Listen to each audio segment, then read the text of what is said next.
Pretty happy today. David Stone Sr. is just trying to rebuild his life, but he couldn't really pick up the pieces because the government still had possession of some pretty important personal items, like the title to his car and his wedding ring.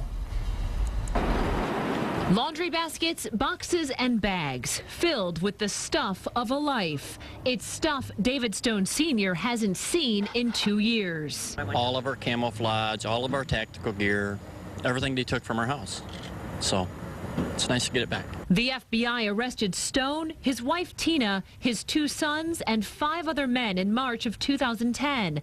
The Hutaree militia members were accused of a conspiracy to wage war on the government, and Stone has been locked up since agents raided his home in Lenawee County. Last month, a federal judge acquitted the Stones and other Hutaree members of the most serious charges of conspiracy to use weapons of mass destruction and seditious conspiracy, saying prosecutors failed to prove there was any evidence of those crimes. Stone pleaded guilty to a gun charge, and he's now free on bond. But after 2 years behind bars, Stone was having a hard time pulling his life back together because the government still had so many of his possessions, including the title to his car and his wedding ring. Today, in the shadow of the FBI's headquarters in Detroit, Tina Stone slipped that gold band back on her husband's left hand. What was it like getting your wedding ring back?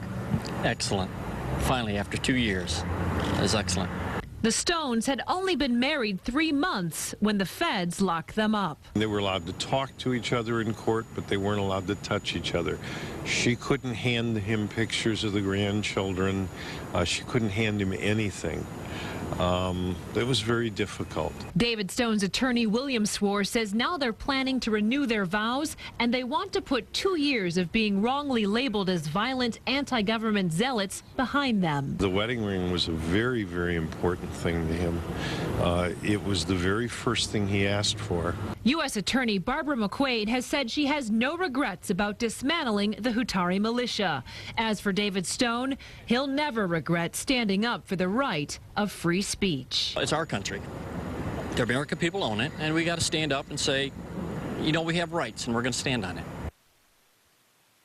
Stone's home was badly vandalized while he was locked up, so now he and Tina also have to find a new place to live.